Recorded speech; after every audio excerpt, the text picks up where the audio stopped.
I was like, wait, 300 leads, $150 extra. And now all my setters are gonna be phoning leads not within 5 minutes, but within a minute. The other 4 days you're calling, the other for the 7 days, that actually only generated 5% of the booked appointments. One of the clients we signed up was gym launch there. We had 350 of their gyms and we would do all the lead gen for them. And then on the right is we've got the amount of data we're judging that off, right? So for example, here, this one's got a 50% show rate, but it's based on 2 appointments. I can then see that Yang saw the lead at 12:25, and then after the phone call, I see 12:33. But we found that the show rate with self-schedules was half of what it was for appointments booked by my appointment setter. Quick question, do you prefer white or black gloves? You get a free pair whenever you, whatever, right? So I was looking at my data, so I'm spending like 30 grand a month on ads at the moment, right? The theory of lead nurture tactics, theory of show rate tactics. I was recently invited to speak at Sam Darby's Agency Club Mastermind in London, and the room was full of agency owners all the way from 10K a month to 100K a month. Sam asked me to come and speak to his members about how to get way more booked appointment from their leads and how to get more of them to show up. So I did a full breakdown of the theory of lead nurture tactics, the theory of show rate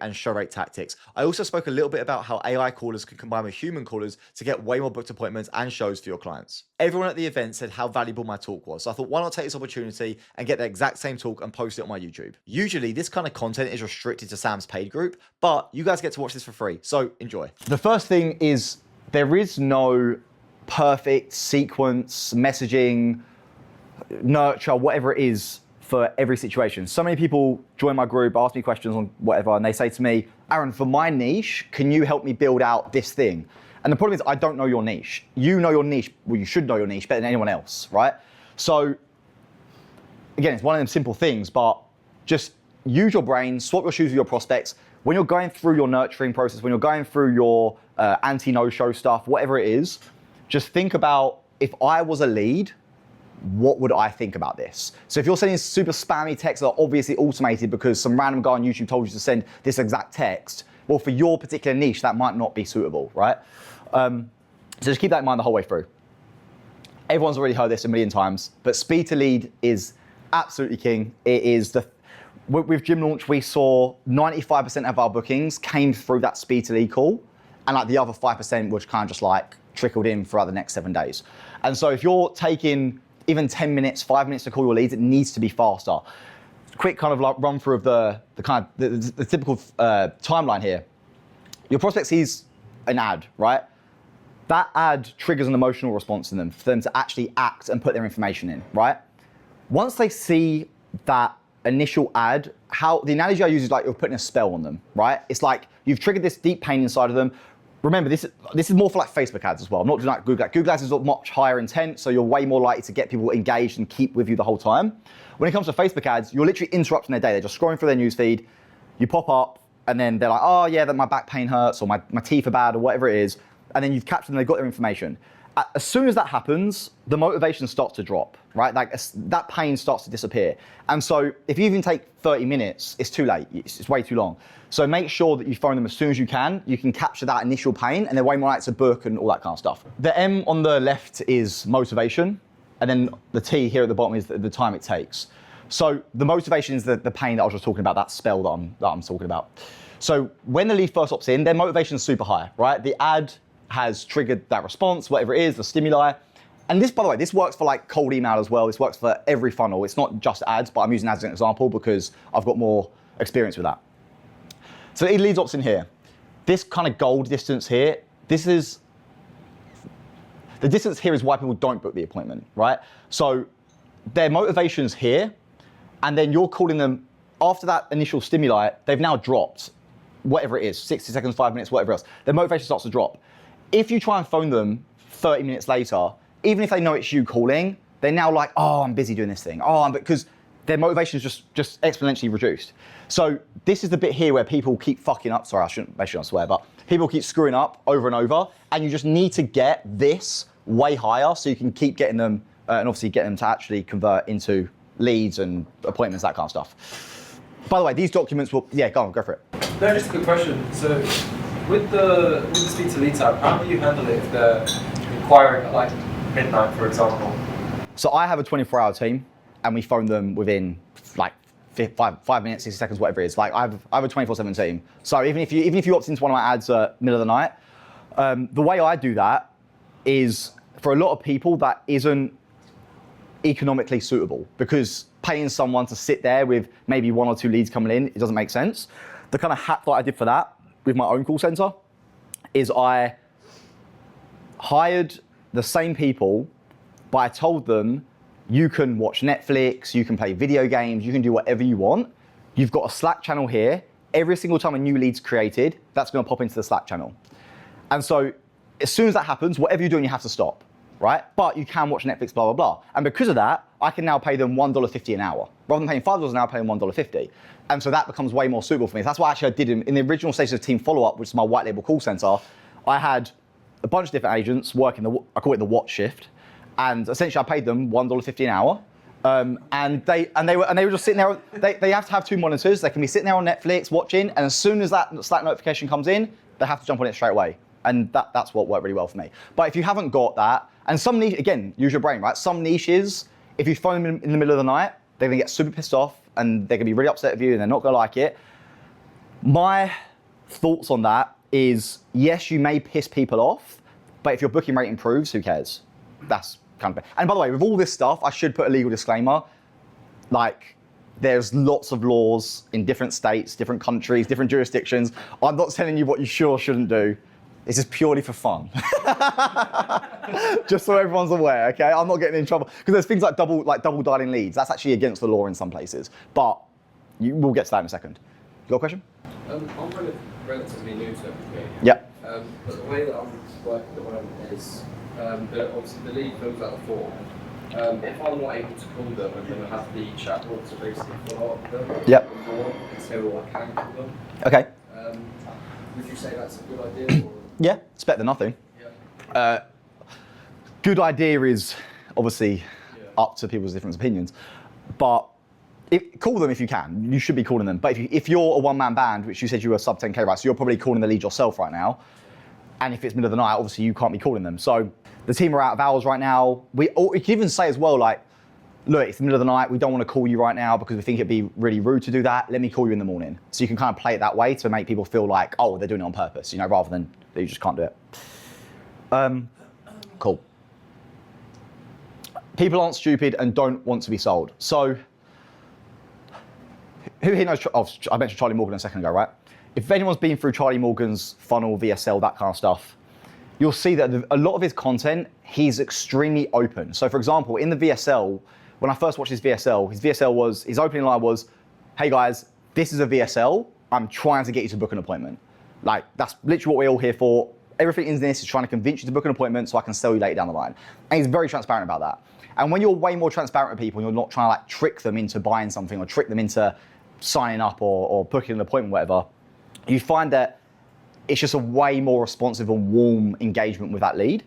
And so if you're sending them obviously automated reminders or automated messages and you're trying to make it look like a human's texting them, they're just like, it's muggy, that's what I'd say. It's kind of like you're making it look like they're stupid. It's like, hey, you fell for it, like that kind of thing. And so anyone that you're speaking to, just really, again, think about the text you're sending and what you're doing and make it seem like you're not just trying to manipulate them into doing something with automated messages and trying to like treat them like an idiot. Just don't do that, basically.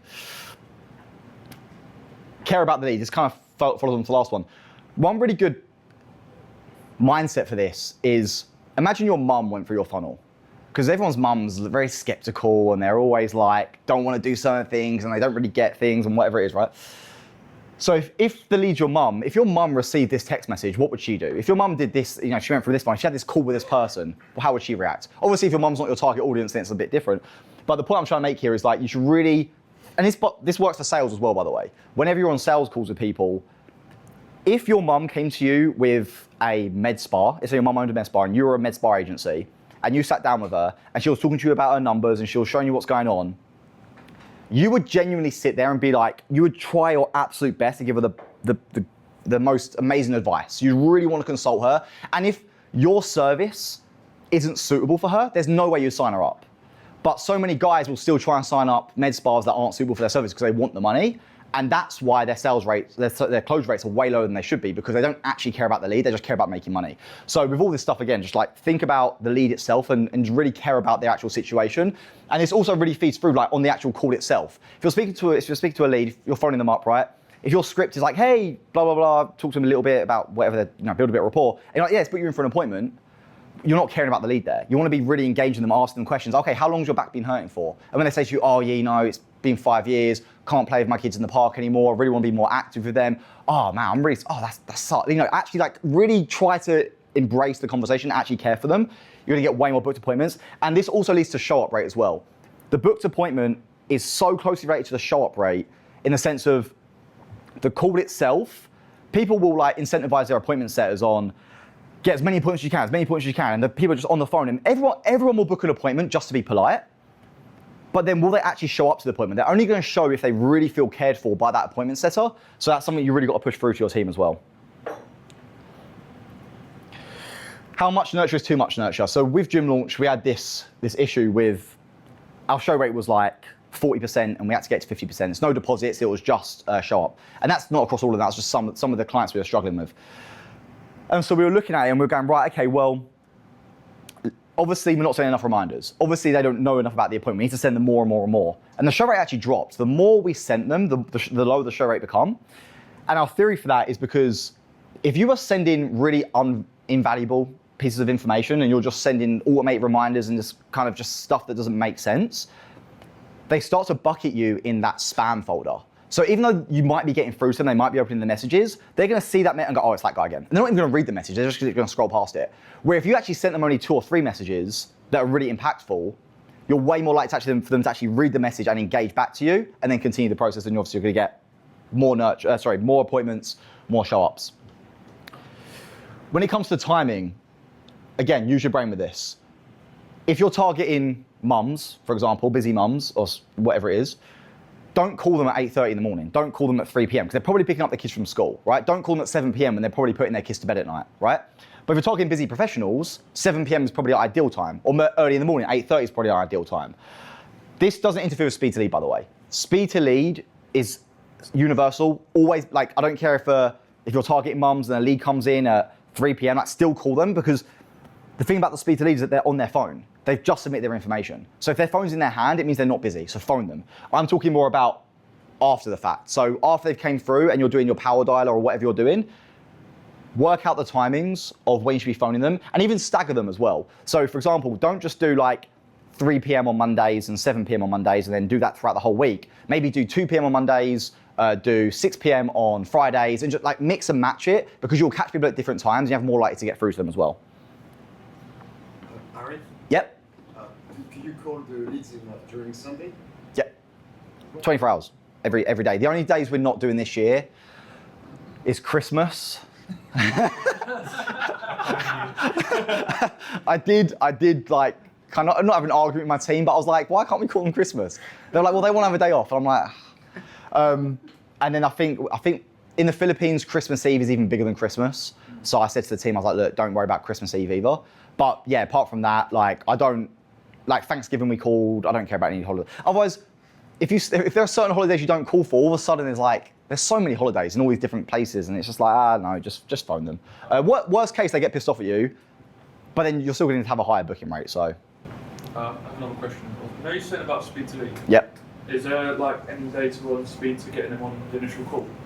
So would you like block out like they have to get on the discovery call or whatever it is for more high ticket services within? Yes. So I've got a whole thing on show. That's more of the show rate, but remember that question. I'll definitely get to that. Data. So a lot of you guys here, even if you're like doing 20, 30K a month, you probably haven't got your data locked in as much as you should. You might have a Google sheet that you manually fill out, whatever else. The problem is, there's a few things about the data. First of all, it has to be accurate, obviously. I would really push for it to be automated. There are some times where if you're the media buyer for your own B2B ads, it can be good for you to put the data in yourself, because then you identify the problems faster and it kind of hurts more when you're doing it yourself. But mostly, the data should be automated, it should be accurate, and it needs to be easy to access. If there are so many agency owners that I speak to, and I'm like, hey, are you tracking your data? Yeah, it's all in Go High Level. Okay, so if I ask you to look at all your clients across the board and what's the average booking rate, I'd have to have like an hour or two to go back and go through the data, look at each sub-account individually. And it's like, well, if it takes you an hour or two to look at it, I know you're not looking at it. And if you're not looking at the data, what's the point of having it? You need to have the data super easily accessible, have it as a bookmark, and literally, like, if I just quickly show you, like for my stuff here, I click on this, I go to my ads, and I've got like dashboards here, my B2B ads tracker, my tracking sheets, whatever else. And every day I can just literally click a button, and I've got fully automated working dashboards that I can read from.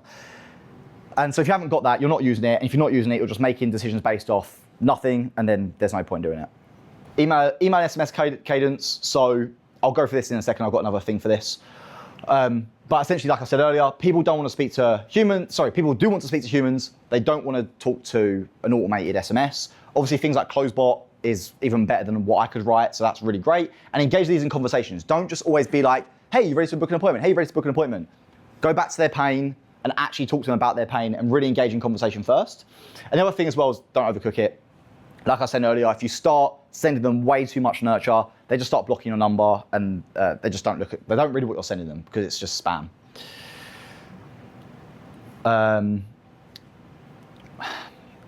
I think everyone here knows, back when I first started this stuff, a lot of agency owners didn't appreciate how important it was to call their leads. I feel like since 4 years ago, the market's developed much more, and call centers inside agencies are way more common. So what I'm trying to talk about here really is that your clients hate doing the nurture. This is more for you, actually. Your clients hate doing the nurture, right? As much as people want to just do the lead generation of it all, which is fine, what we found with Gym Launch was that sometimes our results would even be worse. So some clients were really good at calling leads, and they would actually get better results. Your appointment setter is not going to beat your client out on the call, right? But the problem is that the appointment setter is going to take so many more swings as opposed to your client, because your client's just not going to call the leads. They just don't like doing it. So one of the biggest sticking points of my work with Gym Launch was that clients just love the fact that on a Friday night, they can have a glass of wine and not look at their phone. Where in the gym space, it's very common for gym owners to be on their phone all the time in case a lead comes in. And so that alone, even if the results dropped a little bit, that value of saving the 20 hours a week of calling was so powerful, and it just kept them sticky for a lot longer. So even if you're just doing the lead generation, I would still recommend looking at the call center stuff, because even if the results are slightly worse, like the stickiness of the service is massively improved. Cool. That's the theory of lead nurture. So I'll get into some more tactics now, which will be a bit more fun. Just a quick question. Yeah, go for it, man. Obviously, you're a call center guy, but if people don't have call centers, right, and the clients are doing the calling, Yep. obviously this information is still. Absolutely. So you can incorporate all the reporting. If the client's not calling them, you can address the problem quickly, right? Yeah, so that's a great point. So 80% of this stuff is still eligible for anyone that's not doing calling. The nurturing, the SMS, all that kind of stuff, like this is still very, very relevant, thank you. Still very relevant to your clients. And having the data, the other cool thing about the dashboards, right? So going back to, I'll actually just quickly show you like our like template dashboard, just so you can see what I mean. What's the benefit of having this dashboard versus just having this in a spreadsheet where you can see all your clients in one place? Well, the dashboards, it's just a lot nice. So for example, this is just sample data, so don't actually look at the data, it's just test data. But you can see, for example, all your clients in here. You can select, right, okay, I only want to look at Soothe Spa, or I want to look at, let me just like do Soothe Spa and Warm HVAC, right? So I can see just them two projects combined, how do they look, right? Yeah. If I want to select different date ranges, I can do it all in here. Rather than trying to do filters inside Google Sheets and then see what's going on, having a dashboard like this is so much cleaner. And one of the big selling points, which I never really appreciated until recently, is that a lot of agency owners, when they actually start incorporating, even if they don't have the call center, if they just incorporate dashboards like this and they show that on their sales call, the clients like, because there are so many, I'll say like fuckboy agency owners, right? Like these like 19-year-old kids that have just started an agency because they watched a Andrew Tate video, and they have no real, I love Andrew Tate, by the way. I'm not dissing Andrew Tate. But they just have these like really basic systems. They haven't really got much going at all, and they're just trying to sell the client or whatever it is. And then as a real agency owner like you guys, when you show them this kind of data and you show them reports like this, it just immediately gives them way more confidence in your service. So your sales rate actually improves as well, because they're like, oh wow, this guy's got his stuff together. And yeah, I'll don't go too deep with this. So yeah, so like you were saying, Sam, so even if you aren't doing call center or anything like that, like still figure out the dashboard stuff. I can give you guys like the Google Sheet, the templates and stuff I give normally to my paid members. I'll give it to you guys, that's fine. And at least you start tracking the data, and then you've got the data to find the holes and to show the clients and that kind of stuff. So in terms of some actual like tactical stuff here. So again, I've already been through like what you need to do. these are the specific metrics for call center that I would look at. New leads, outbound dials, dials per lead, pickups. With the pickups and conversations, something in Go High Level, which is really annoying, is that it can't determine the difference between a voicemail and an actual pickup. It says it can, but it can't. So what we do is we say anything more than 40 seconds, and this is all niche dependent, right? It depends on how long the calls are, that kind of stuff. What I find works really well is every call that lasts longer than 40 seconds is considered a pickup. Most voicemails don't last longer than 40 seconds, unless you're speaking, it's a very long voicemail otherwise, right? And then same thing for conversations. So anything more than 2 minutes, I count as a conversation. And that gives you a very clear, easy to read guide on like what's a conversation, what's a pickup, rather than just assuming Go High Levels, being able to tell the difference when most of the time it can't. So yeah, pickups per new lead rate. So this is, a lot of people will look up just their pickup rate in general, right? So they'll look at how many calls have I made, how many pickups have I got, which is fine, that is a good metric to have.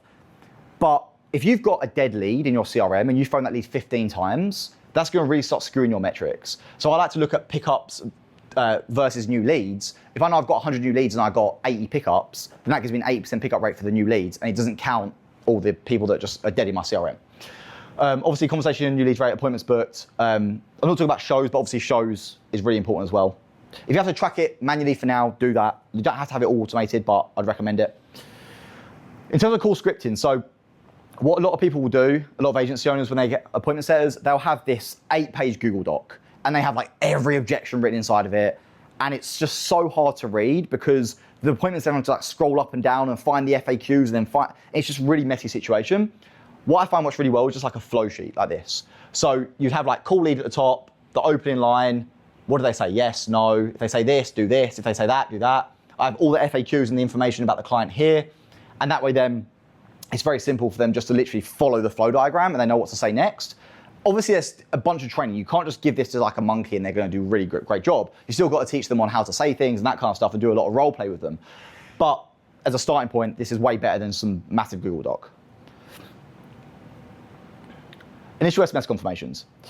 So obviously when a lead first comes in, send an initial SMS confirmation. You can make it look automated. If you make, a lot of the battle here is making the lead feel like a real human has reached out at certain points. So if you're trying to make it look like that initial SMS that goes out 30 seconds after the lead comes in is like a really human message, which it obviously isn't, the lead now starts to doubt you and starts to not trust you as whatever you're trying to sell. And so I like to make that really obviously automated. I'll put like auto confirm in there sometimes, stuff like that, to make it look just like, oh, okay, this is obviously it's automated. You message me within 5 seconds of me opting in, so I know it's automated. Tell them it's automated. Don't treat them like idiots, right? Obviously then we double dial them straight after. It's really important. Just a quick one, by the way, about double dialing. I think I talk about it in here, but if in case I don't, and I don't want to forget, double dialing is, everyone says double dial, but no one really talks about why. Double dialing is really important for 2 reasons. And this is the bit where the legal stuff kind of gets muddled. So the first thing is, it is, in a lot of states and countries, it's very illegal to override a user's function on their phone. So for example, like my iPhone's got do not disturb on it right now. If someone calls me once, the do not disturb will not let that call through. If someone calls them again, it will break the do not disturb. So that's where it can be a bit iffy. But that's the first reason. The second reason, even if they haven't got do not disturb on, if a random cold caller is calling you, they never double dial you. But if the hospital was calling you or something really important, if I got 2 calls back to back, I'm like, fuck, this must be important. Answer the phone. So that's the 2 reasons why double dialing is very important as well. I like to send before and after images. So something that's been working really well for us is blue messaging inside a Go High Level. You can send images via just the normal Go High Level interface, but a lot of the time it will come through as links and it's not native. Where if you use blue messaging inside a Go High Level, it becomes so much more native and it looks way more human. If you're getting a blue message come through to your iPhone, it just looks so much better. And the before and after images, again, it goes on that motivation and pain spectrum where it's they see the transformation of the gym, they see the teeth, the difference in the teeth, see the difference in, I don't know, whatever it is, right? Whatever you're trying to sell. If you can do like gardening work and you got before and afters, it just helps visualize exactly what's going on rather than just try and tell them over text. So before and after images can be really, really powerful.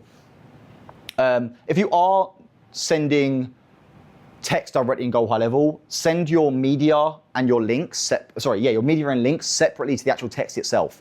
Sometimes Twilio will block images, links if they don't trust them. And so if you've got like a really good message and then you put a link in that message, the whole thing might get blocked. So the best thing to do, send the text first, then send all the link and media after. Worst case, if the link and media gets blocked, at least they've still got the text part of it come through, which is nice. Use emojis if it makes sense. If you're working in a doctor's office, you're working with a chiropractor, sending loads of emojis might look really unprofessional and bad. If you're working in the gym space, emojis are a really colorful way to make the text look a lot nicer and more welcoming. So definitely use emojis if you're not using them. Go for it, man. Sorry, will we have access to? Yeah, I'll send all this. I'll send this whole. That's why I didn't want to put it in slides, because then it's like there's way more information in this, and I can just send this to you and you already recognize it, rather than trying to send you slides and then send you it. People are less likely to read it, to be honest with you. Double dialing. I've already spoke about that. Cool. Active on my phone. Cool. Awesome. This is another really good one that has been working well. During your onboarding process, you should already be having an onboarding call and collecting information from your clients. Get them to send you a selfie of themselves in their office, if you're working as solar installers, like next to a solar panel. It can just be one picture, it doesn't really matter. The more pictures you get, the better. And send this along with your nurture, or if your appointment reminders, things like that.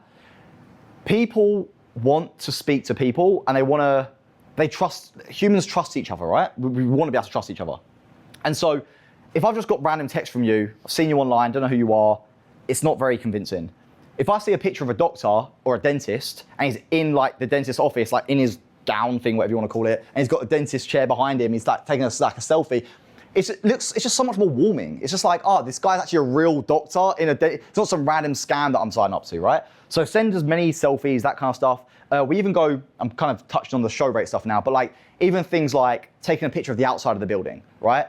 When people turn up to a place, it's so daunting for them. They're like, where do I go? Who am I meeting? Like, what does the place look like? So the more you can give them information like what it looks like, the park, all that kind of stuff, I'll go for that in a second. That's more show rate stuff. But yeah, get pictures, it's really good. And also make sure, if they believe that this is a real selfie that they've just sent them, don't not reply. Don't not reply. Reply to them, right? Like, don't just leave them on red for 24 hours.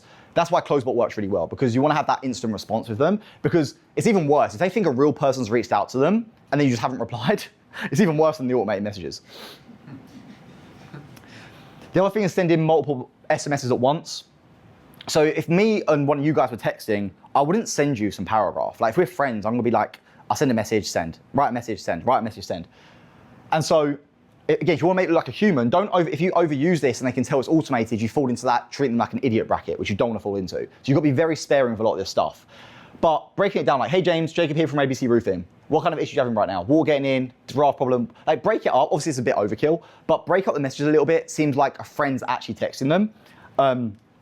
Obviously don't do this all the time, otherwise it'll just be weird, but yeah. The other thing is making mistakes. This is something that Closebot is really cool with as well. On Closebot, there's a feature where you can tell it how often you want it to make mistakes, and it will correct the mistake straight after. So it's similar to this, right? So, hey James, blah, blah, what are the measures you're looking for to help losing weight, general health, whatever. And then I've misspelled occasion here, and I've just wrote oops. And this is in the automations, by the way. Then straight, like 5 seconds later, I'll put oops, occasion, like smiley face, little asterisk. Again, this looks way more real. Go for it. Is Closebot better than Woodwise? Yes. I've actually never, Matt, me and, Same thing. it's just branded a bit differently. Like it's the same service. Like I haven't spoke to Matt for a long time. I'm basing this off the feedback I've got from my clients using Closebot and AppointWise. Some like AppointWise. I've heard more bad things about AppointWise than I have about Closebot. And I know the founder of Closebot, and I know how passionate he is about his products, and I know how good. And also, like, that's how I met Closebot originally, through Gym Launch. So Gym Launch are using them, and they're still using them to this day. And a lot of big companies are using Closebot, so that gives me the confidence that, and I use them as well, and they are great. So do a lot of like support stuff, like calls, and they've got a Facebook group, and they're pretty good from that perspective, I would say. my vibe of AppointWise is like just trying to make money, and my vibe from Closebot is they actually want to build something like really good. Like the guys that own appoint-wise, they have so many other things going on.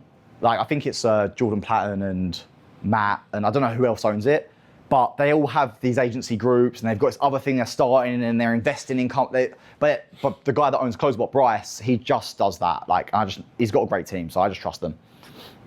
One question about Closebot. Yeah, go for it. Would you recommend having one bot for, let's say you have one niche, would you have just one bot for that niche, or would you have one bot per client, or is that another kind of combination? You can just do one bot for the niche. Depends. You save money though, right? Yeah, you do. You can have one. Money, Yeah. It really depends. I would just say play around with it, see what works for you. For me, I only use one bot because I've only got one funnel for myself.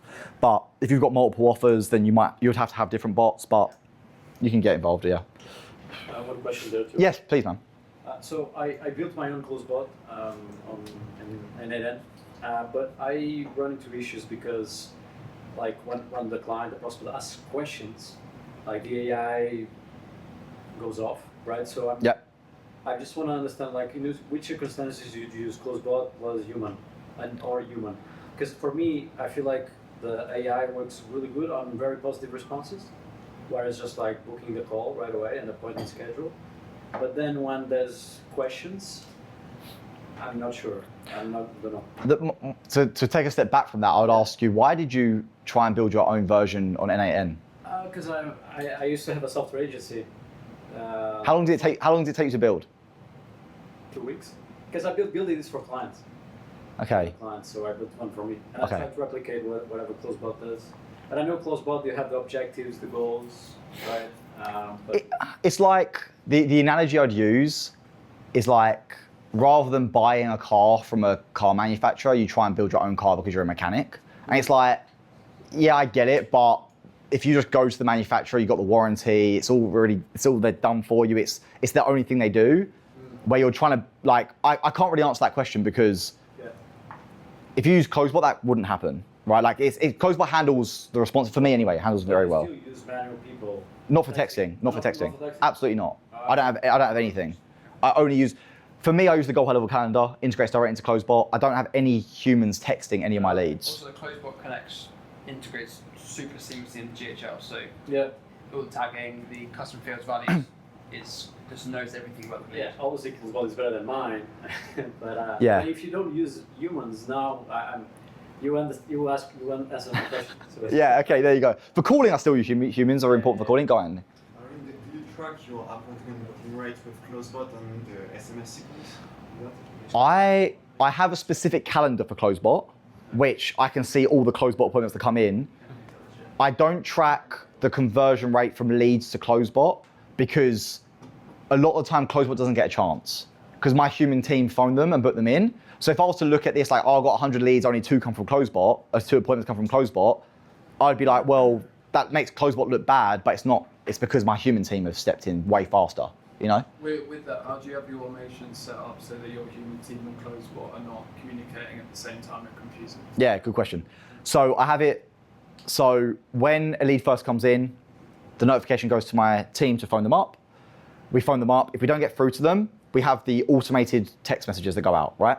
If anyone responds, if the CloseBot if the lead responds to any of them text messages, CloseBot steps in, but the human team don't even know about that. So my human team is still gonna be trying to phone them. And if they get on the phone, it's rare that someone's gonna be like, oh, I was talking to someone. Like it doesn't really happen. Like it's not really a thing. So I wouldn't overthink it too much. It's not a case where people are like, oh, like I was texting you and now you phoned me, or it doesn't really happen. How long do you leave it before CloseBot jumps in? So CloseBot only jumps in if they respond to the lead. Sorry, if the lead responds to the messages.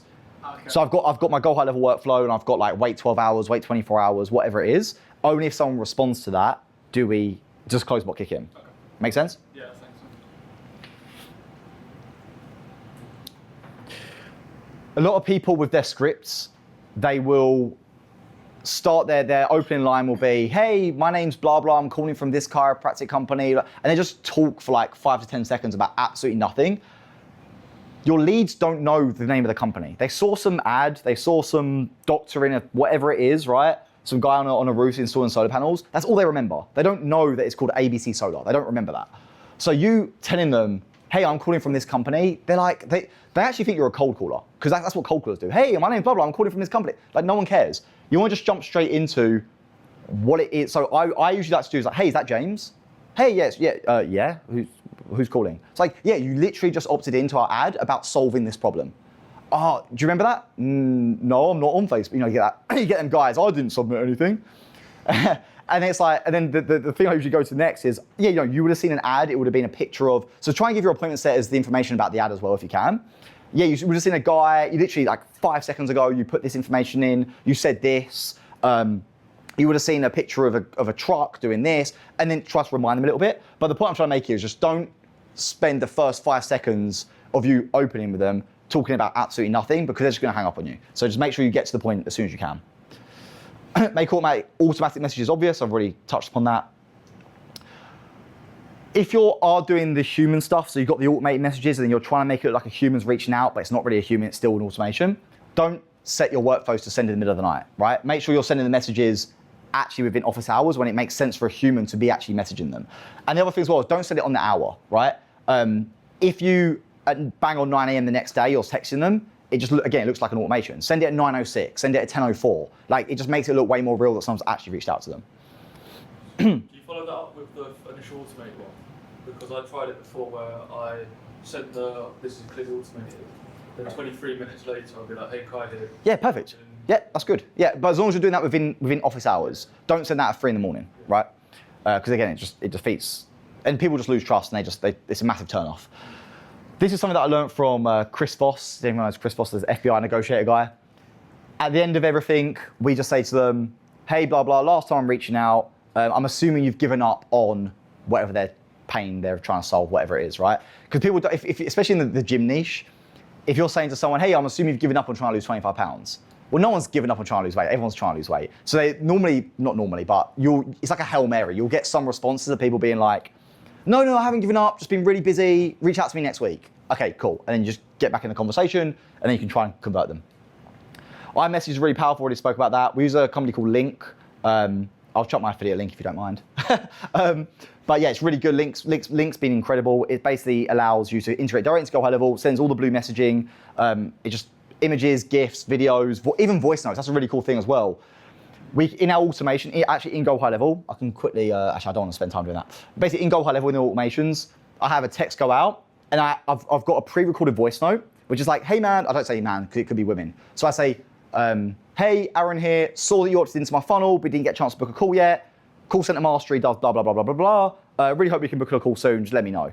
And that comes from a completely different number than the Go High Level number, right? So they've got all these like green automated messages on the Go High Level number, and they've now been texted from a completely different number from a guy called Aaron saying this is personal. Obviously it's not my personal, but it looks like that. And then there's a voice note which comes through natively on the iMessage. It looks like I just picked up my phone and just been like, hey, blah, blah, blah. Super powerful, works really, really well. International number restrictions for that. So there is, the only limitation on Link is it has to be a US number. So as in like you can only buy US numbers from them, but you can pay a little bit extra and get international activity on it. So you can text leads in the UK and whatever. So you could buy a US Link number and then you could effectively do it to anybody in the world. Yeah. As long as they've got an iPhone. I don't want to say anybody in the world. There might be some restrictions on like Ethiopia or something, but like, but no, man, I've got. It's true. But for most countries, yeah, it's fine. Okay, yeah. Sorry, go for it. You mentioned iMessage. Have you looked at WhatsApp as well? Yeah, we use WhatsApp as well. If I'm being really honest, being very hypocritical, haven't properly. I set up WhatsApp and it's working, but I've never actually dived into like, is it how effective is it? WhatsApp. It's just like I just pay the $30 a month. Yeah. You have to have the incoming to be able to send one. Yeah, exactly. That DHL thing doesn't work anymore. Someone was telling me the other day. You can't send I was a raw wrapper. Doesn't work anymore. I can use my my CRM sim. Yeah, So that's all they can all. The problem with my CRM sim is you can only have 2 sub accounts per number. 2 sub-accounts Per phone. So you've got to have, if you've got 30 clients, if you've got 20 clients, sorry, you've got to have 10 phones with individual SIM cards to be able to be able to have, and you've got to have like a laptop set up. It's some weird situation, which is why I didn't use that. That's why I just went straight to Link, because it was just, Link is like, obviously it's more expensive, but My CRM sim is like it works, but I think this like at scale it's just a freaking nightmare. Is how many sub accounts can you link to one link? So you have to have one link number per sub account. Like, you couldn't use one number across multiple sub accounts. No. Yeah. So LINQ. That's probably if you had a bigger budget, a client, that's probably where that would make sense. Yeah. I'm guessing it's what, $115. So I'll talk to Sam about this because I've done this with another group recently, and I think it'll be good for you guys as well. I've basically got a partnership with Link where I've bulk bought a bunch of licenses from them. And so I'm able to get it. Normally, if you just go to them directly, it'll cost you a $500 activation fee just to get the number set up, and then $200 a month just to run it. I can get it for people for $150, no activation fee, just fixed, $150 a month. Obviously, I do that in my own group. I've done it in another group. I'll tell you what, please. Yeah, well, I'm happy to spread that to Sam's group as well, like a partnership kind of thing. So you guys can get it for $150 if you go through me. Obviously, it's just better. So does that connect with a webhook to go high level? no, it's literally like I can show. Wait, let me show you. It's interesting. In Go High Level, right, you've got the SMS, WhatsApp, blah, blah, but you've got this extra feature now called iMessage, right? So I've done this already with Sam the other day when I was showing him, but when I send this all comes through natively on him. So it's literally just a case, here we go, iMessage. If I go to my automations quickly. Yeah, is it have a... Sorry? Yeah. It comes through RCS. RCS? RCS, yeah. Yeah, so it's basically like Android and Apple. I don't know what do you actually know what it is? What actually is it? It's like the internet. It's just this magic thing that it's just this like thing. You have to turn it off on Android. It's an Android version of iMessage, basically. No, but it works for iPhones as well. Yeah. Oh, okay. It's like a Universal. There you go. It's like WhatsApp. It's like a universal iMessage. Just quickly, you've done a voice note there. You said that was automated, right? No, this one was We were on the call the other day. I did this. So I can just click this button here. Yeah. Hey Sam, hope you're well, mate. Love you. And I can send that to him. So you can do it like manually like this. I didn't know that you could have done a voice one automated. Yeah, you can. So let me show you that. So if I go to my, where's it going to be? Oh, through Link. This is through. No, this is through Go High Level. So when you sign up to Link, you get these new actions called like these are like Link actions, right? So you send iMessage from whatever from the iMessage number. As I go down, send voice memo. So what I've done is I've recorded a voice memo, uploaded it here, and it sends it as what I just did. You have to have Link through that. Okay, that's a shame because I've got grandfathered in for my CRM sim. I don't pay for it. So. Well. We don't pay for it. It's not a problem, is it? Yeah. yeah, exactly that. Exactly that. So but you have to have a US number. It has to be a US number. So if you're only working in the UK and you've got UK clients, obviously a US number. For agency owners, it works fine because you guys expect it doesn't really matter. How much do people care about a mobile number versus a landline? Like, what's the actual? Have you tested? Mobile number versus a landline. I've never tested that. Has anyone actually tested it? Well. Would there be any friction? On a landing page. Would there be any friction from a US number to a UK number? It depends on your niche. That's what I'm trying to think. I don't know. So This is my whole business. Yeah. You can tell us then. Well, yes, it does. Which was better? And it's not really mine. It's more Dale and that lot that sort of put their blueprint forward. Yeah. But let's say you're doing carpet cleaning, and again, it's service specific, right? Yeah. But if you're doing carpet cleaning, they want someone that's close, local. It's less of a threat if they're Exactly. miles away. Yeah. And then so if you go on the landing page, it says let's just take London as an example, and it says London, and then it's got like the London number that's sort of like maybe the south of London or whatever, Yeah. then that's not going to be as good if they're in like the north of London, right? But if you've got we're in Shoreditch and it's got the Shoreditch area code number, it adds that level of trust. And the conversion rate is Either localised landline or mobile. Exactly, yeah. So I'm based in Bournemouth. If I put in carpet cleaner near me and I come to this page and it says carpet cleaner Bournemouth, oh, it's a Southampton number. I'm like, I won't call that. yeah. Instantly I'll put off. But if there's a mobile number that's masking that, then I'll call it.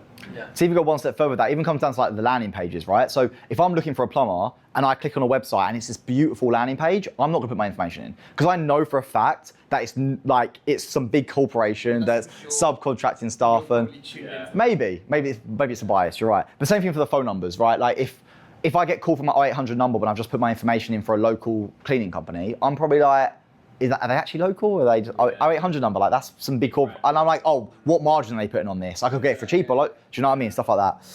Go for it, man. Sam, with my pressure washer business, I use a local phone number, and it makes such a difference, especially with the older customers. Yeah. They love it. It's like it builds a lot of trust. Yeah. Harry actually owns a pressure washing company as well. But that's where he started doing that. That's cool. Similar to you, right? Yeah. So like actually doing it and then figuring out they could make more money, it was easier to not do it. Yeah. Yeah. Funny. Magic, that, isn't it? Isn't that magic? And how do we then transition out of You've got to create your own platform. What we want to do is start an agency. Start an agency group. That's what the agencies do. They start an agency group. Move into info. Teach people how to start an agency group. It's funny because me and him were trying to get out of the work, and we've got the fella over here trying to get into the business. Grass is exactly that, man. Exactly that. Grass is always greener. That's exactly it. When it comes to numbers, so track your number health and number rotation. So with the sheet that I send you over, you need to have it automated. It's kind of hard to explain here, but essentially you want to be tracking your pickup rate per phone number and have all the metrics, even conversation rate, all that kind of stuff per actual phone number. That way then you're able to identify the problems before they come up. Try and use spam checkers. We built our own spam checker. So essentially we've got something like this. What do you mean by that? You mean like people, if you get enough blocks, then you're eventually going to get blacklisted, basically? I mean like admin at CC. There it is. Sorry, what was that? Do you mean like you're going to get your phone? I mean, okay, yeah. So basically, I'll talk about this with the AI stuff a little bit. But basically, with Twilio, if you make 50 phone calls in a single day, your numbers will start to get marked as spam. Because who's making 50 phone calls? Only telemarketers. You're not making 50 phone calls otherwise from a phone number. The other thing from Twilio as well is that if you have 10 unanswered phone calls back to back, they'll also start to mark your number as spam. That 10 phone number thing isn't actually written anywhere. It's just things I've heard from people at Twitter. Like it's kind of like a bit of a rumor thing. But still, like it makes sense. Like if you're leaving loads of voicemails, not getting any answers, you're making 50 calls a day, you're not trying to phone your friend. You're actually like trying to spam people pretty much, right? Can you use AI voice for answering calls? Why are you? Do you want to fricking do this? We've built something called it's called a Yapper bot. I'll talk about this in a second. But basically, with our AI voice solution, we found that pickup rates started to drop, and so we built out a solution where the AI would call another AI if we detect 9 unanswered calls, the AI will call another AI, and they'll have a fake conversation to make Twilio think a real conversation's happened, and then put it back in the mix again. I can try and find one for you, yeah, for sure. It's pretty cool. So this isn't going to work. Basically, only this checks it Sunday to Thursday because it's Friday. It hasn't checked it. But basically, what it does is it tracks all the numbers, and we have a bunch of phones. It's not me. It's still I've partnered with someone. They've got a bunch of phones set up, and they've got AT&T, Verizon, T-Mobile, and a few of the apps as well. And what it does is it actually screenshots what comes up. Every day it will ring, it will spoof your number and it will ring the phone, and it will tell you if the number's marked as spam or not, which is pretty cool. But if you haven't got that, yeah, you can just it's my clients' numbers and stuff. But yeah, so you want to, even if you haven't got this, just track pickup rate health, that kind of stuff. It's really important. Otherwise, so many people will join coaching calls, ask, oh, pickup rate's bad. They're not tracking anything. They just don't know. So make sure you track your number health and rotate numbers often. So this is weird because I get this all the time when the appointments I'm doing it was like, oh, client just said got a spam number, then we have to then reset it. It's just really annoying. Yeah. What's the software for that? Or how do you This is my own custom software. It's for my group. Yeah, exactly. But there's loads of other softwares like this out there that you can use. Is it not just as simple as, this might be a dumb question, but is it not as simple as purchasing a new phone number on GHL? The problem with that is that people assume that when you buy a new phone number, it's a new phone number. It's not. It's recycled. So when you delete that spam number because it's spam, this guy over here might get it. Oh, okay, yeah. And so it's just recycled numbers. So the other thing is when you're tracking the phone number health, you want to make sure if you do buy a phone number, don't just immediately discard it. Keep it in your system. Even if you've got to pay the $2 a month, whatever it is, keep it in there and just keep an eye on it and just test it every now and again because eventually it will clean itself up again. After 3 weeks of no activity, usually the carriers will just refresh it and it will go again.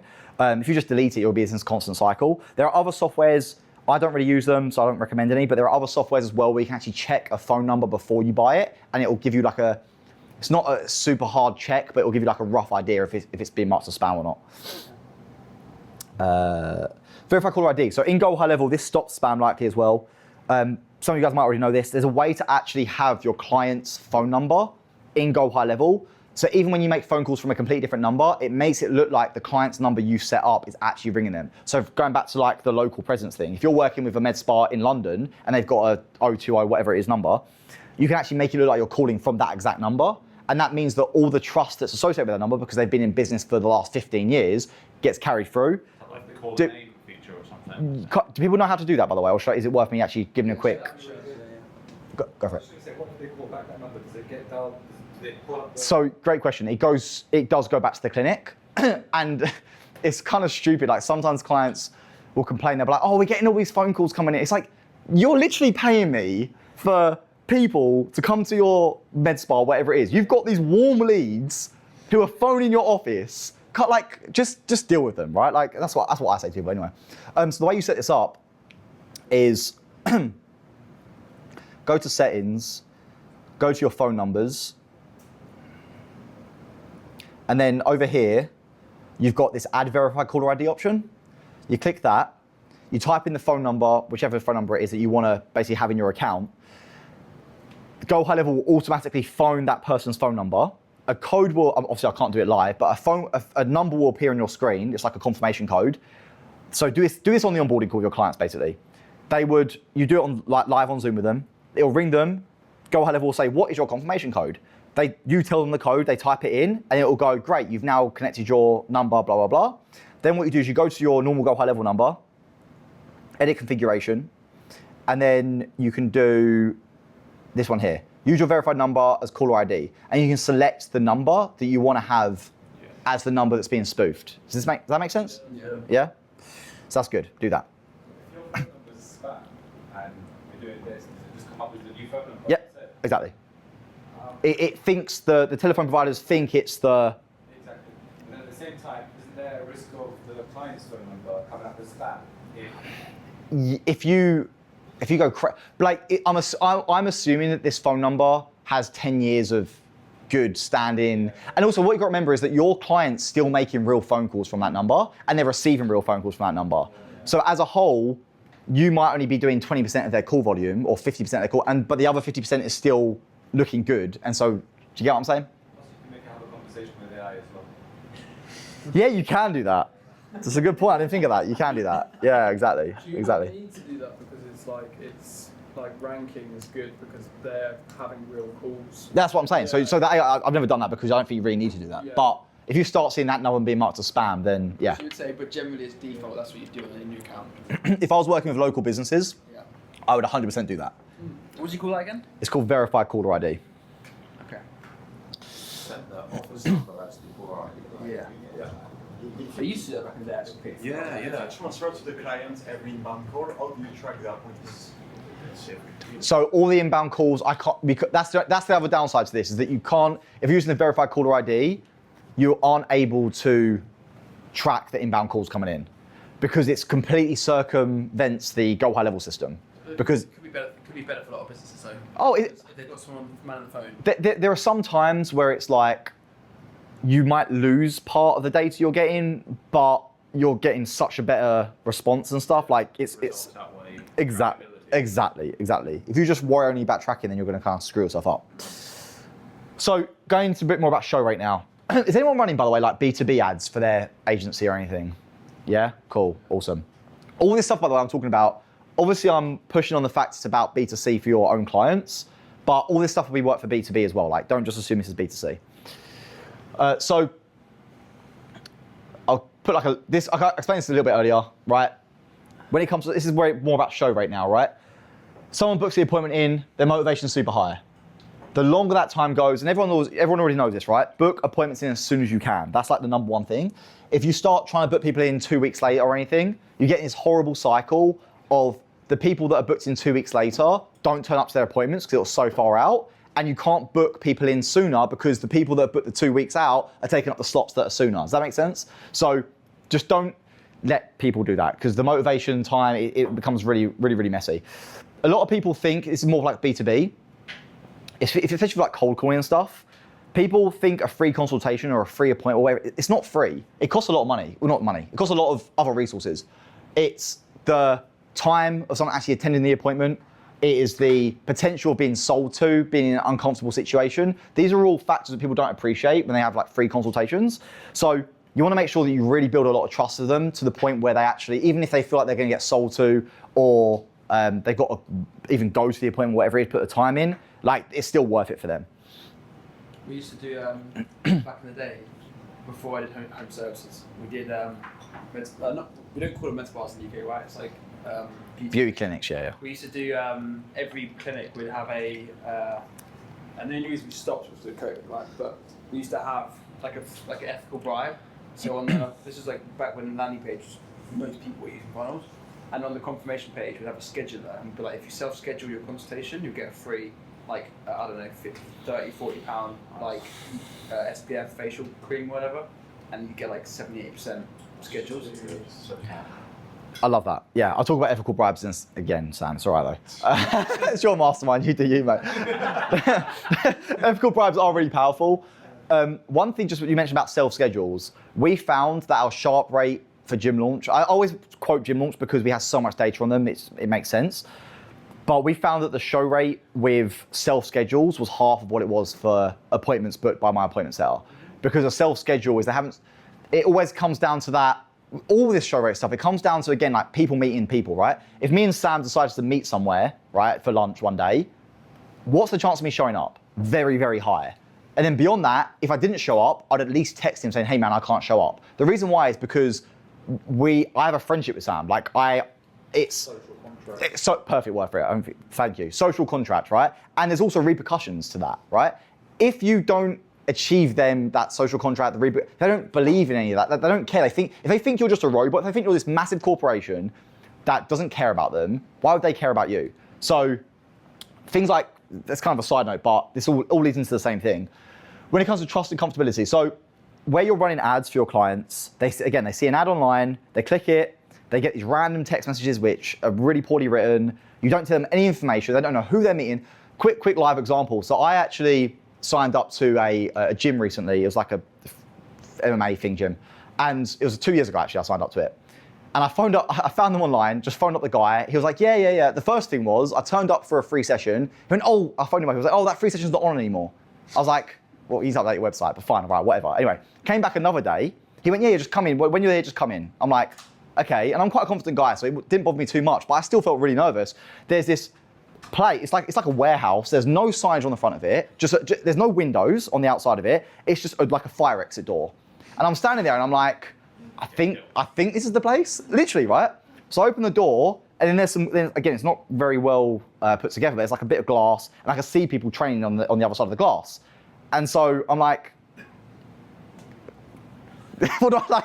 Hello. So like, I also with things like martial arts, it's like it can be very disrespectful to interrupt classes. And so I'm just like, I don't know what. Luckily, the trainer saw me. He comes outside. Oh, hey man, blah blah blah blah. Talks to me for it, and he's really welcoming. Once I met him, he was really welcoming, and I'm still there, and it's been really good.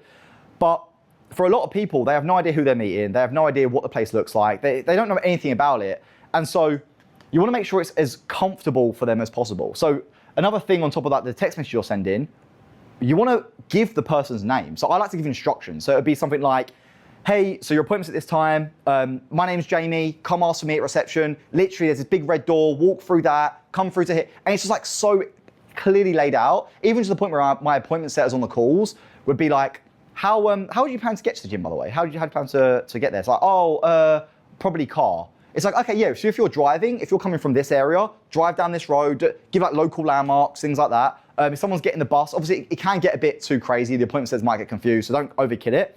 But even things like someone's like getting the train, like just talk to them through like what's local, what's nearby. That's just really, really powerful. And so does the person feel comfortable with who they're meeting?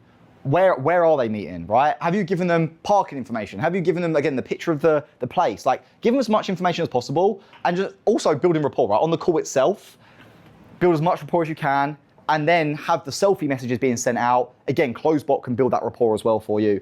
All this stuff, there's no perfect thing here. It's like what Hormozy says about well, it's not a golden, but it's silver. Sorry, it's not silver, but it's golden BBs, right? It's all that kind of stuff. This all makes sense. I'm kind of rushing through this bit now, but Just a quick one. Go back to your AI bot. In that case, are your appointment settings not sending messages to the leads at all? no, They don't? no. Oh, okay. Just dialing. They're just dialing.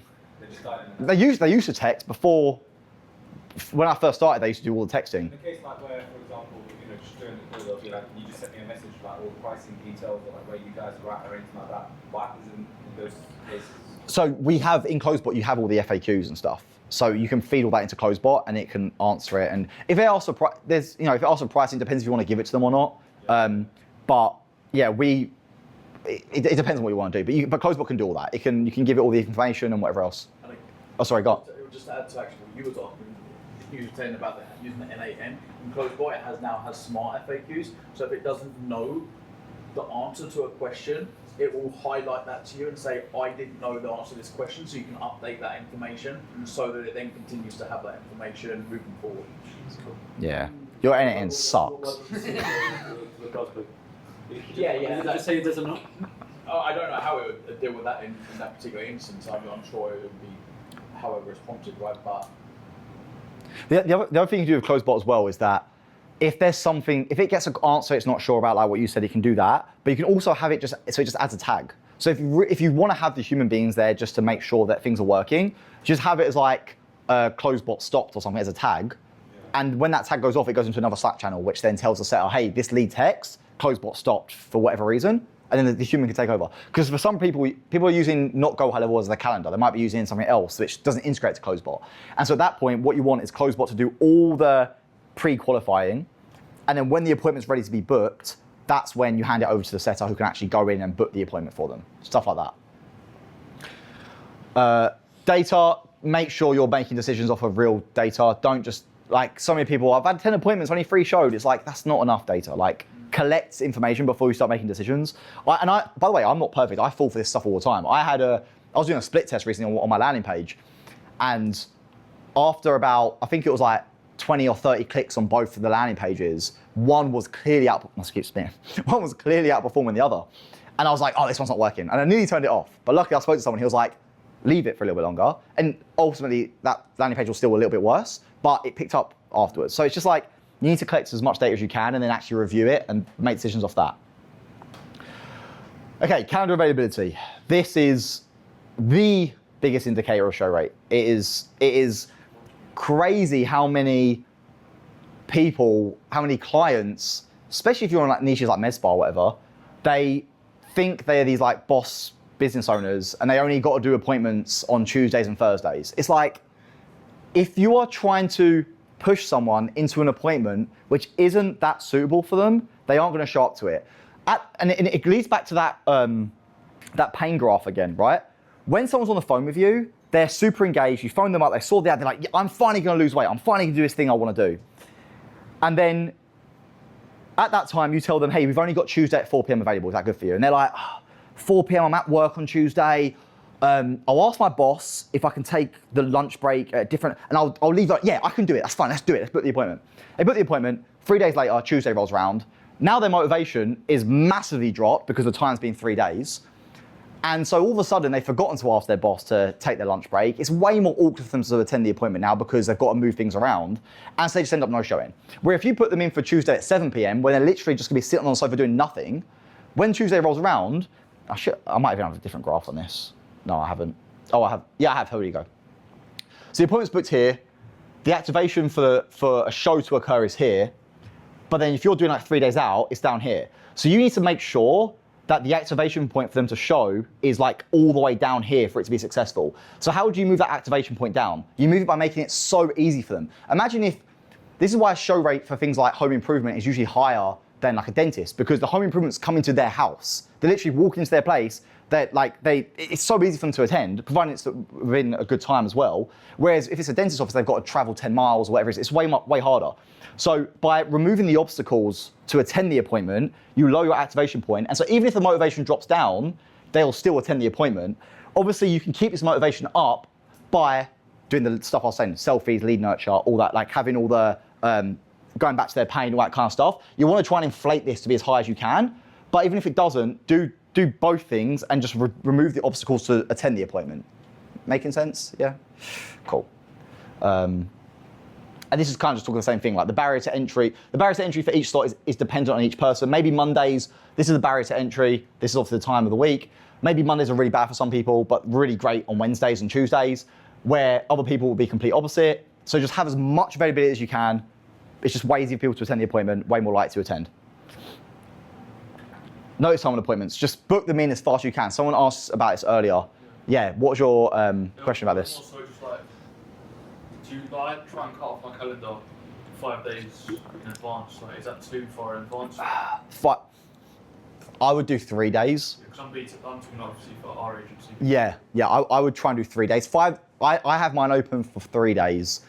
I would only ever do 5 days if I was like fully packed. Even then, but I know the show rate drops off after 3 days.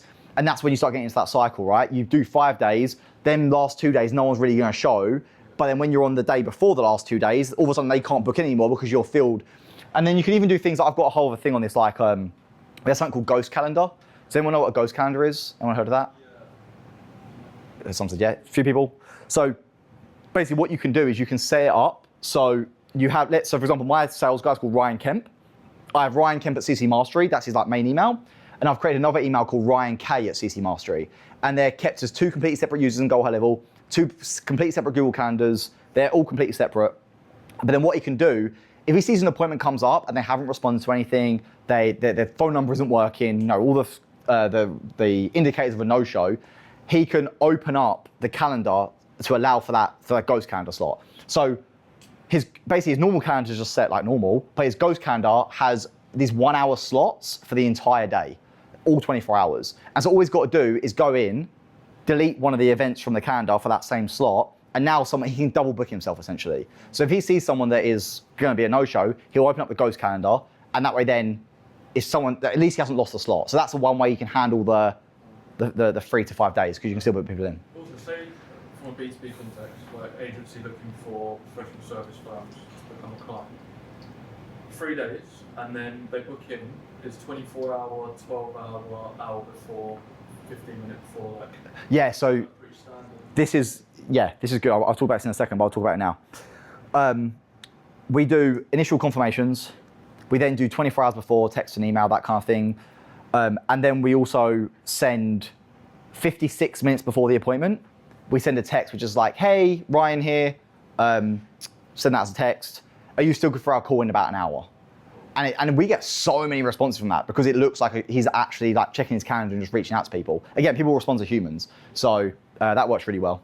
Cheers. Yeah, you're good. But yeah, with this, try and like, if someone wants to speak with someone now, like let them, don't have this like 12 hour notice period. Like if you can do like 4 hours, 4 hours works pretty well for us because the closer can then decide on his calendar and whatever else. But if people want to book same day, let them book same day. Try not to push them out further. Do you have a question, man? No, sorry, you're good. Time to appointment. This kind of talks about the 3 to 5 days. Again, it drops, activation point. The closer you can get, the better it is. Because again, it's that spell that I was talking about. The motivation, it stays high. You want to book them in as soon as you can.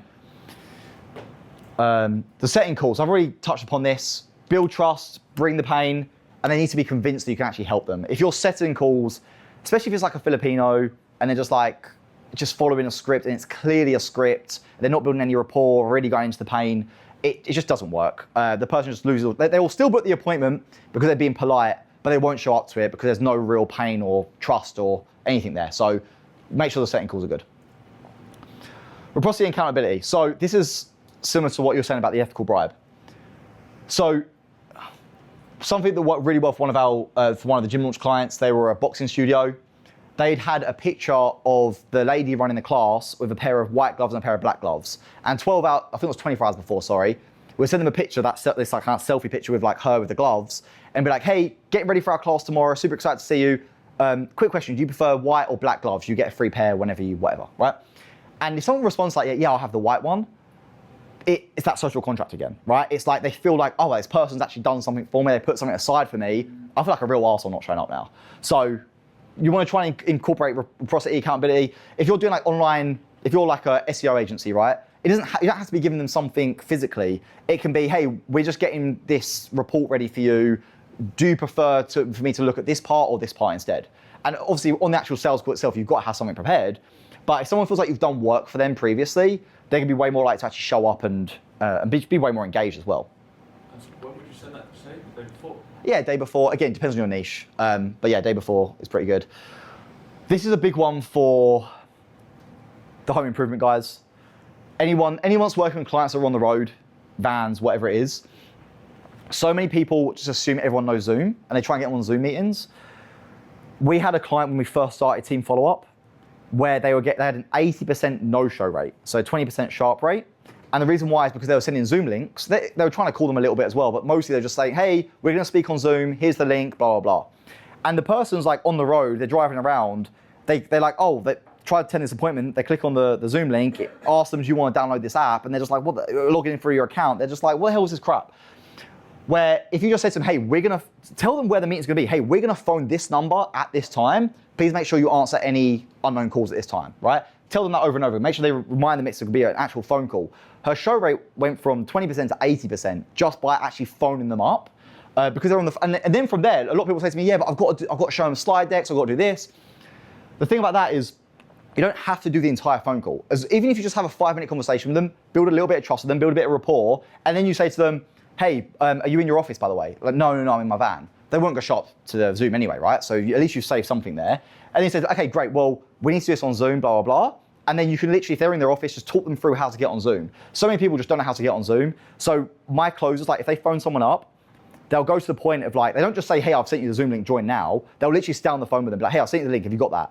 And sometimes there's a bit of an awkward silence, right? Because there's like, you're waiting for the email to go through and they're just like sitting there. But until I see them pop up on my Zoom, I don't end the phone call. Because some people, they just get lost and it's just a nightmare. So I find phone calls are really, really good just for the show rate. Again, it comes down to that obstacle. It's way easier just to pick up the phone and answer it rather than trying to open up your laptop, going to Zoom, that kind of stuff. Again, this is all very niche dependent. For agency owners, we don't have this problem because everyone understands Zoom in the agency space. And also, I think you can now do screen share on WhatsApp. So Oh, wow, okay. calls on That's pretty cool. Didn't know you could do that. You used to have a deck.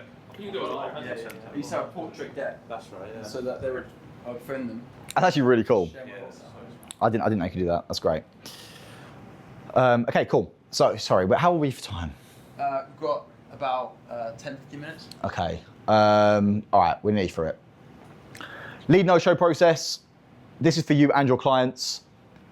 If you're sending leads to your clients and they're obviously booking appointments and whatever else, so many times, oh, they didn't show up. Make sure you've got, and do this on the onboarding call, you have a clear lead no-show process. So the client needs to follow this, right? Phone the lead at the scheduled time. If they haven't turned up at the clinic, whatever it is, phone the lead at the scheduled time, double dial them. Leave a voicemail, SMS, email. Call again 5 minutes after. Don't need to send emails and texts again, just call them again. 10 minutes after, do another voicemail, SMS, email, send a reschedule request, all that kind of stuff.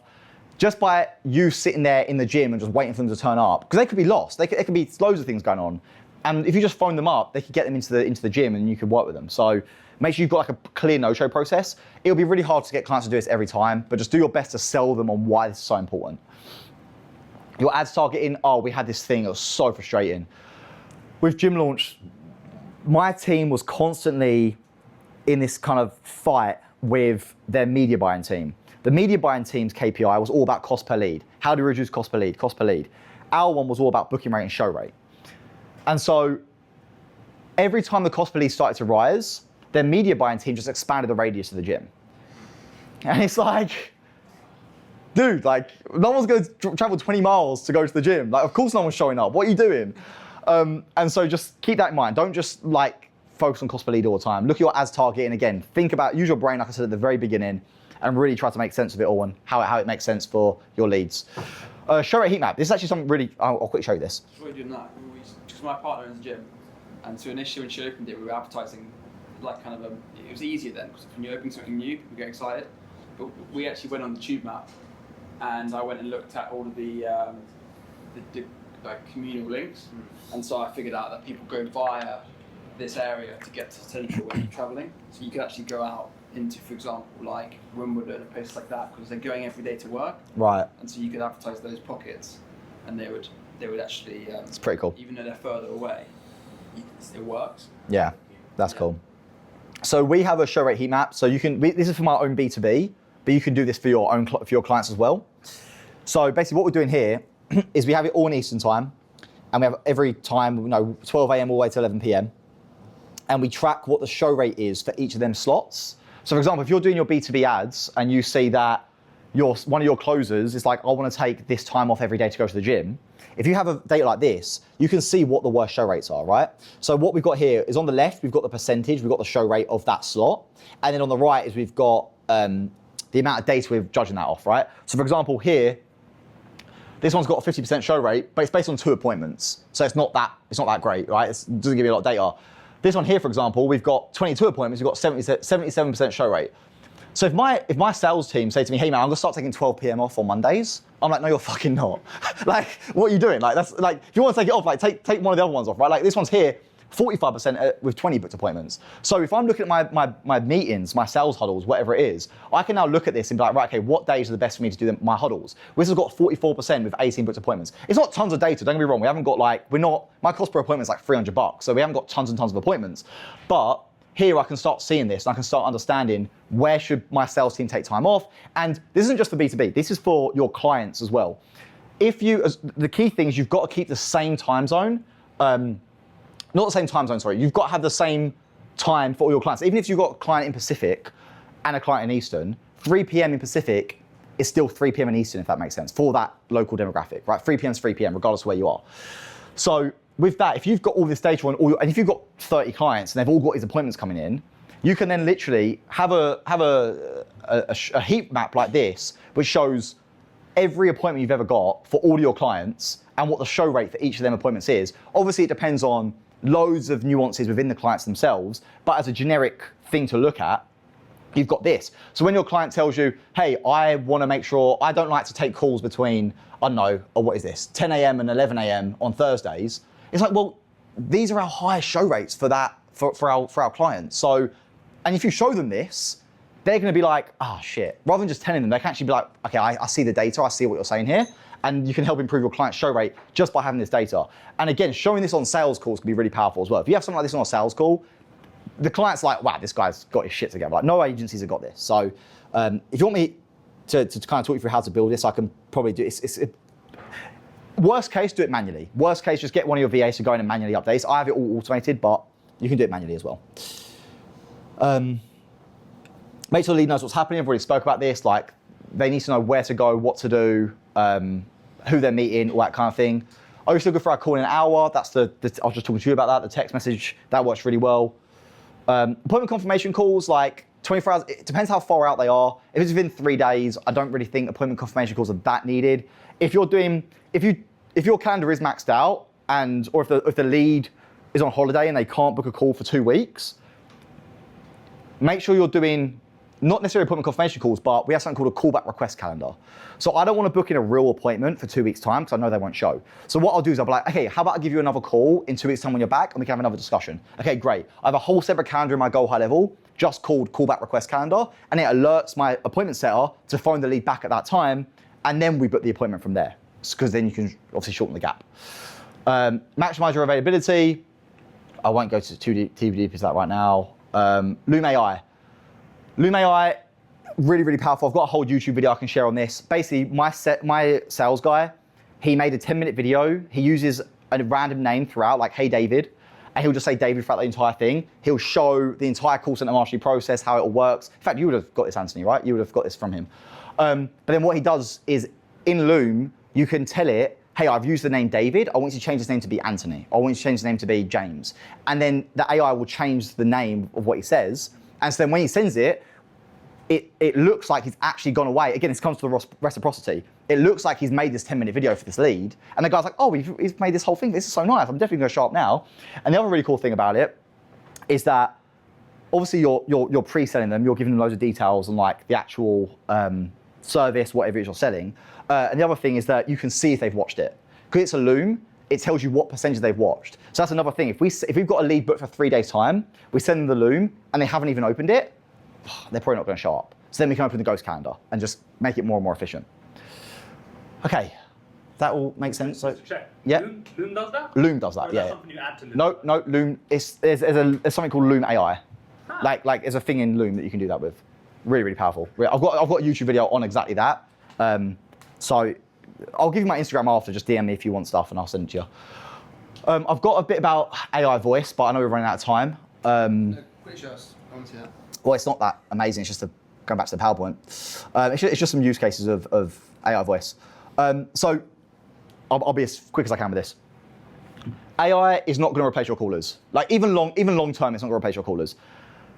I was talking to these guys during the break that even when AI becomes really powerful to the point where you can't tell if it's a human being or not, or if it's AI or not, what's going to end up happening is, first of all, the government's going to put so many restrictions on AI to the point where you'll have to declare it's AI as soon. They've already talked about this in the US, that if you phone with AI, you've got to say, hey, I'm AI, as soon as the call starts. And the analogy I'd use for this is like if you were to get a handwritten note in the mail compared to just a printed letter, right? A handwritten note, you're like, wow, this guy's actually taken time to write me a note, like blah, blah, blah. That's what it's gonna be like in the future with humans and AI. It's gonna be like, wait, is this a real person? Yeah, it is. They're like, wow, this company's freaking, they've got people calling me. Like, that's literally what it'll be like, right?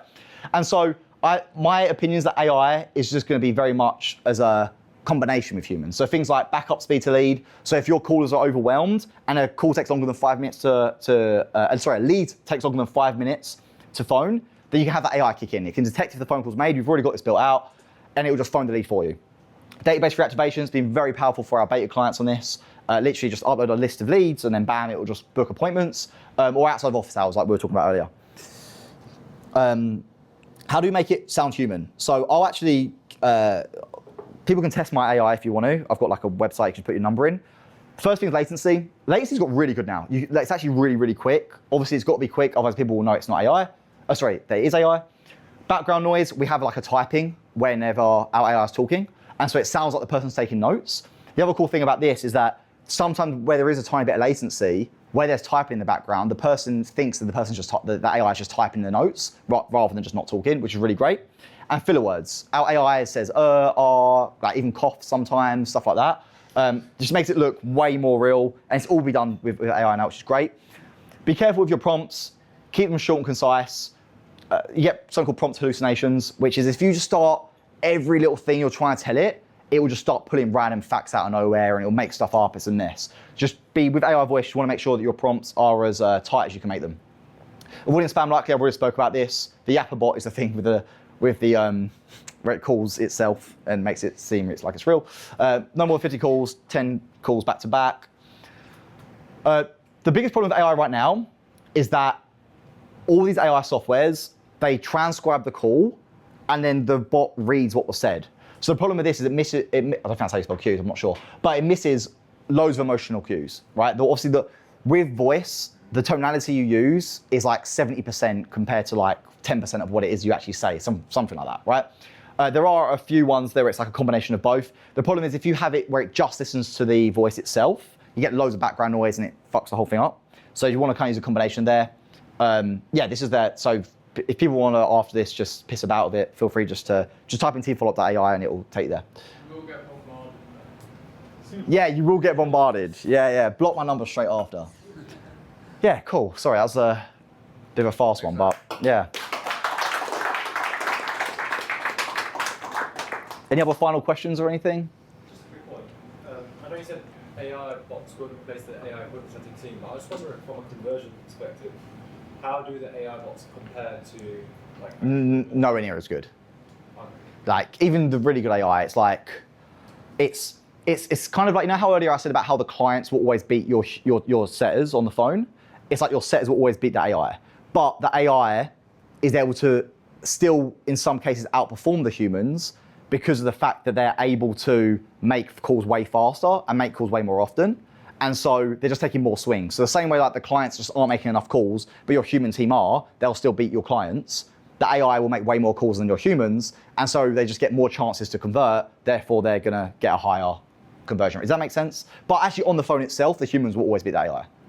Can you like qualify that? Yeah. Yeah. Yeah, you tried mine out, right? You didn't like it though, did you? You thought it was crap. You said that earlier. Even yours was shit, mate. Can you mimic your setter's voice and then he can take over the call? If you phone this, if you go to that team follow up AI, it's supposed to be me. Oh, is it? Yeah. Exactly like me. Is there a workflow? Just kind of following up to that question. Is there not a workflow? You know how you had the SMS, this is automated, and then pass it on to the human.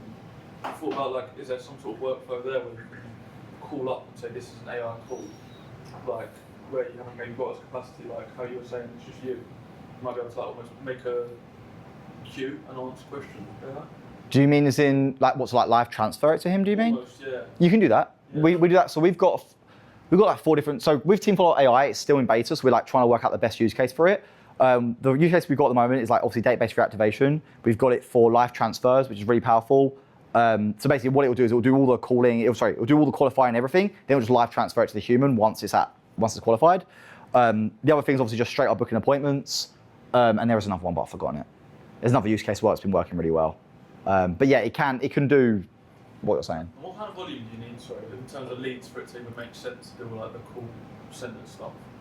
So my usual recommendation isn't based on leads, it's more based on clients. If you've got like about 5 to 10 clients is where you should start looking at it. If you haven't got 5 clients, then acquisition's your problem. You need to have your acquisition locked in.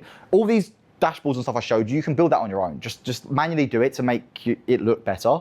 You don't have to use all the call center, all that kind of stuff. You can just show them some cool stuff. But I get there are very rare cases where in call center mastery, someone will join with less than 5 clients because we can tell the guy switched on and he will crush it. But a lot of times we speak to someone, it's like, get your client acquisition locked in first. Otherwise, you're doing the next step before you've done this step. You know what I'm saying? Yeah. Go for it, man. Do you use retail AI or vaping to build your AI, or you build your It's like a combination. I've got a guy called Bhushan, who's my CTO. He's the one that's actually built all the AI. So I know it's a combination of, it's not VAP, it's one of the softwares, but he's combined it with, and it's done like loads of weird stuff. So I haven't got an exact platform we use. It's more custom built than not, basically. Do you recommend any power dialer?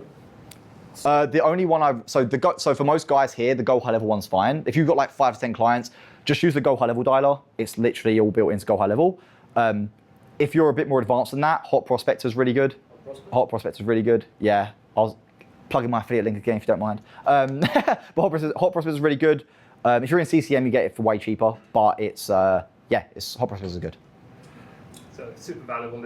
A lot of it is really new to me because I've never called leads on behalf of clients. Okay. We're an SEO agency, so getting more into the ad side of things. Yep. 2 questions. First of all, one for the room. Everyone in here, are most of you calling leads on behalf of clients, or is that more of an upsell service that you guys offer? I only call the leads for clients when the client says, can't get hold of any of the leads, and I'll call the lead right there in front of them. But as standard, that's not something that you're offering to clients? Okay. And that's the problem as well. A lot of agencies do that, but then that, in my opinion, it will never solve. Because like, if the client doesn't want to phone, No, it's not a solution. they just never phone. But you're trying to show them. You're trying to. Find out. Yeah. For you to find out, is there a problem with your ad, or is there a problem with them? yeah. But ultimately, if they're not getting the appointments, it doesn't matter what happens. If they're not getting people to show up to the appointment, regardless of what kind of leads you get them, they're not going to continue with their service or with your service. So, like, it doesn't matter who's not phoning. You have to get them shows. If you've got some magical way to get them show ups without having to call the leads and it works, do that. But my opinion is the most effective way is calling them. For sure. So, Yeah. so then from a pricing point of view, is obviously a good upsell to give to Oh yeah, like so let's say you're a typical agent. Yeah. Typically, maybe most agencies will charge their clients like $1,500 to $2,000 a month. You can charge $2.5 to $3, like an extra $500,000 a month easy. And from a cost point of view, what's the margin on? Probably cost you like 300. No, probably less. Because I used to charge Gym Launch $300 a month, and I still made a margin on that. So it'll probably cost you like two. As long as you've got the right systems in place. If you just hired a setter and you just say to them, hey, call the leads, like which every agency tries to do to begin with, your margins will be pretty crap because it's so inefficient. If you've got all the systems locked in, it'll probably cost you like $200 a month to run it, and you can charge $1,000. Interesting. And it makes your service just way stickier, like I said at the beginning, because no one likes calling their leads. So it's just like I think it's so obvious to do, but yeah. And presumably it'd be one setter per client. No. So we do round robin. So the problem with the one setter per client, the only benefit to that is that there's total accountability, right? It's like, these are your 5 clients, and we're getting a low booking rate. It must be your fault because you're the appointment setter. We know the leads are good, whatever, right? But then that one setter can't work 7 days a week. And so you have to have other setters covering them at some point. And then when that happens, you lose the accountability. Because now it's like, well, no, that guy, I get booked appointments, but that guy on Sundays isn't getting, and then so that the main benefit you're getting from that isn't even a benefit because it starts to dilute anyway. So round robin just works. It's just like, as soon as someone's ill, if you've got 4 setters and you're phoning the leads, if one person's ill, it's 25% of your workforce gone. It's not too like, you can handle that. If you've got one setter handling 5 to 10 of your clients and that one setter disappears and the other people that you've got don't know how to handle the other clients, now you're falling apart. And it's like, oh, what do I do? So we like to prefer round robin. Okay. Yeah. What's the best countries to hire the setters and how to train them? Yeah. So for the UK, I would recommend South Africa. They're really good. I used to be a big advocate of the Philippines. They're still good, but honestly, I think Dominican Republic, Colombia, like them South American countries. Dominican Republic's been so good for me. I love Dominican Republic because they speak Spanish as well, and the accents aren't too strong, so it's like, it works really, really well. In terms of how to train them or hire them? Train them. Because the reason I asked is because I used to have a software agency and I have a couple of keyway people, which are also good at communicating, but they're quite technical. So how to actually train them to be setters? That's a big question. You need to have a whole onboard, like daily calls in the beginning. You need to have a whole onboarding structure, videos, listening to calls. There's a new software that I started using called Yoodly. Yoodly. I've got like a licensing with them as well, so I could get a few cheaper. I'll talk to Sam about it. But basically what that does is it's an AI that you can pre-tell it what you want that AI to be like, and a setter can do role play with that AI. It's built for like sales teams, setters, that kind of stuff. And so even before they touch a live call, you can hear how they're handling the script, what they're saying, how they're responding to an AI that's being difficult, an AI that's being really nice, whatever. And that's part of the training. How much is it, you say? Yoodly, I think normally it's like $40, $50 a seat, but I get flat 30. So it's a bit cheaper. Per seat. Why double the lot? Yeah. It's quite affordable. Yeah, it's not bad, yeah. But if you've got like 10 setters, it's gonna cost you like $400 or $500. It's not crazy, but like. Do you try to get them ready or do you train them? So I have a whole onboarding process where we have like all the videos I got to watch. I've got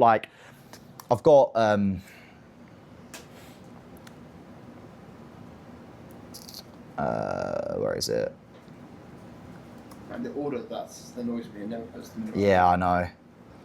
So I've got something called Appointment Setter Mastery, and this here is where we like talk them through everything from like how to use Go High Level, like how the Slack notifications work, Power Dialer, how to send SMSs, how to abandon a lead, how to reschedule them. I've even got like live call breakdowns, right? So I've done like these live call where I literally listen to a call. These are on my YouTube as well. If you want to go to my YouTube, it's a bit boring. But you can go on my YouTube, and I literally just like live break down all these calls and stuff. So I give all my setters all this, and then they're able to learn pretty quickly. You don't want to be sitting there training setters one-on-one, especially as they're quite a low-level employee. They're like $5 an hour, whatever you're paying them. And so if you're spending like 10 hours of your own time, that's equivalent to like, I don't know, $5 grand. I don't know what your hourly rate is, but that's a lot, right? So you want to make sure you can just like systematize as much as you can for setters. I don't even talk to my setters. I've got a manager that does everything. You manually train the first one and obviously record. Yeah, exactly. The first one, you've got to do it yourself. Yeah. Like you would manually do it, and then you'd record that process basically, and then you would then put it up and store it. Yeah, exactly. Yeah. How do you get them from $1? $1.50 it was actually. I'm not a slave driver. As he laughs. So you got to be careful now because they've changed the rules. I use LinkedIn ads to get all my setters, and I used to just say, hey, like, want to get paid to watch Netflix, and then just be like, and then just pitch that. But now if you mention like $1.50 in the ad or something, they're like, they don't ban you, they disable the ad because they're like, it's against minimum wage, and they don't get it. So, but we've got ways around it. I actually don't know how we do it anymore because my team does it, but I can ask them if you're interested. But it's not $1.50. That's not the normal wage. No, my normal wage is $5 an hour. Yeah. If they're working full time, it's $5 an hour, right? I pay well. But the $1.50 it's actually $2 now. The $2 an hour is the It's just like while they're like, I call it the watch shift, while there's not many leads coming in. The other quick thing, that's something I've never thought about before, which is my stupid thing, because I teach it, but I never did it, is my setters, one thing about the watch shifts, if I quickly, this is one last thing I'll quickly show, because I think it's important. So if I go to my watch shift alert, right? So these are my leads that come in, and so it tells them like the name, whatever else, right? My setters, as soon as they see the lead come in, as soon as they see the notification, they have to put like a number in the box. So I get the timestamp of when, like, I can see when this came in. If they just put, like, let's say they just put the emoji, I have no idea what happened. But this, I can see that came in. I can then see that Yang saw the lead at 12:25, and after the phone call, I see 12:33. If for any reason it takes her longer than 5 minutes to phone a lead, I don't care what the reason is, she has to tag my call center manager and be like, hey, this took me longer than 5 minutes, and give a reason. It means that there's way more accountability built into it, right? Exactly. Yeah. Then one other thing I've now done is I've told my team that every time they call a lead within 60 seconds, I'll give them a 50 cents bonus. And I was looking at my data, so I'm spending like 30 grand a month on ads at the moment, right? And I was looking at my data, and I generate like, let's say 300 leads like in November, this month so far. And I was working out, I was like, wait, 300 leads, $150 extra. And now all my setters are gonna be phoning leads not within 5 minutes, but within a minute, because I'm giving them 50 cents bonus. And it's only gonna cost me an extra $150, which isn't even a booked appointment for me. It's like, it's just the most stupid thing I never did before. So we just started doing that now as well. So that's really powerful, yeah. 50 cents per call? Per call. Per call within 60 seconds. So you want to incentivize as much as you can as well with this stuff. Like, obviously, every time you incentivize someone to do something, you're going to start, there's going to be problems, right? So for example, what my call center manager told me about, she went, well, what might happen is that if the set is now on the phone with someone and they see another lead come in, they're going to really quickly like, get the appointment booked, so they can phone the other lead to get the 50 cents. And I'm like, oh, fuck's sake, yeah, good point. So you got to be careful with it. Otherwise, you can be in a situation where you start incentivizing the wrong things. But yeah. Cool. We'll go after one more question, then we'll wrap up. Go ahead. If you got your insurance sequence for calling and SMS dialing, do you recommend also to add email insurance sequence? Yeah. For gym launch, do you do it? They did. I consulted them on what to say, but they're the ones that build it all out in their own accounts. But they did emails. Like, I would do email and text. Why not do email? Like, you might as well. It's free. It's like literally just like there's no harm in sending emails along with the texts. Yeah. You just follow the SMS journey sequence for the email as well? Like you... I don't send emails as, for example, when we do the hour before where we say, hey, you ready for our call in an hour? We don't send that as an email as well, because then it starts to dilute the human factor from the SMS. Because is someone going to email and text that short message? No. So again, just you got to think about it from a niche's point of view. Awesome. Yeah, go on. Thank you. If you guys want access to the documents that I was going through on that talk, then click the link below and I'll send them over to you, and I'll see you on the next video.